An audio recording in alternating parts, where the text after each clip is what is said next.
గురూజీ, షష్టగ్రహ కూటమి అంటే ఏంటి? ఆరోగ్య సంబంధమైన సమస్యలైతే వస్తున్నాయని అంటున్నారు. కరోనా లాంటి మహమ్మారి వస్తుందని అంటున్నారు. ముఖ్యంగా ఇది ఏ రాశులపైన ప్రభావం చూపుతుందంటారు? షష్టగ్రహ కూటమి మనకు ద్వాదశ రాశులు ఉంటాయి. ద్వాదశ రాశుల్లో మనకు 12 రాశులు ఉంటాయి. ఈ 12 రాశులు 9 గ్రహాలు సూచిస్తూ ఉంటుంది. ఈ 9 గ్రహాలలో 6 గ్రహాలు ఒకే స్థానంలో మీనరాశిలో సంచరిస్తున్నాయి. ఎప్పుడైతే ఒక ఇంట్లో ఒకటికి మించి గ్రహాలు ఇమిడి ఉంటాయో దాన్ని కూటమి అని అంటాము.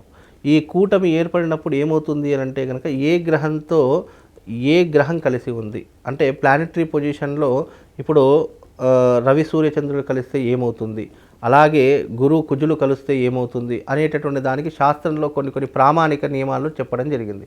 అయితే షష్టగ్రహ కూటమిలో 6 గ్రహాలు ఏవి కలుస్తున్నాయి మీనరాశిలో అంటే గనక చంద్రుడు, బుధుడు, శని, అలాగే రాహు, అలాగే సూర్యుడు.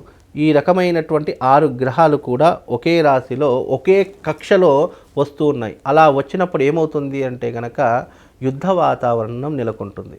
అంటే యుద్ధ వాతావరణం అంటే పూర్వకాల రాజులు చేసినట్టుగా యుద్ధాలు కాదు, అంటే భూమిలో జరిగేటటువంటి పరిణామాలు. ఎప్పుడైనా గమనించండి, ప్లానెటరీ పొజిషన్లో జరిగినటువంటి ఏవైతే గ్రహాల యొక్క మార్పులు ఉంటాయో అవి ఫస్ట్ నేచర్ మీద ప్రభావం చూపిస్తాయి. నేచర్ నుంచి మనిషి మీద ప్రభావం చూపిస్తాయి. మనిషి వల్ల భూమికి ప్రభావం చూపిస్తాయి. అంటే కార్యకారణ సంబంధం ఈ రకంగా ఏర్పడుతూ ఉంటుంది. గ్రహాల వల్ల మనకేంటి ఇబ్బంది అని అనేటటువంటిది ఎప్పుడైనా ఆలోచిస్తే కనుక ఎప్పుడైనా కూడా ఆకాశంలో ఖగోళంలో జరిగేటటువంటి మార్పులు ఫస్ట్ రియాక్షన్ అయ్యేటటువంటిది నేచర్ మీద.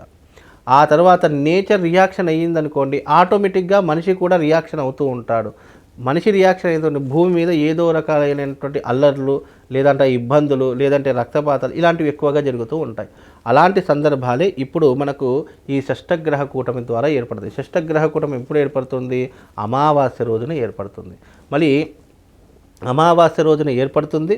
ప్లస్ అందులోనూ ఈ యొక్క 29వ తారీఖు ఏదైతే ఉంటుందో ఆ యొక్క 29వ తారీఖు రోజున ఏర్పడినటువంటి అమావాస్య షష్టగ్రహ కూటమి మన భూమి యందు అనేక రకాలైనటువంటి మారణ హోమాన్ని సృష్టిస్తుంది. మారణ హోమం అంటే అర్థం ఏంటి అంటే ఇక్కడ ప్రజలలో అల్లకల్లోలం ఏర్పడుతుంది. గొడవలకు, మత కల్లోలాలకు, మత విద్వేషాలకు దారి తీస్తూ ఉంటుంది.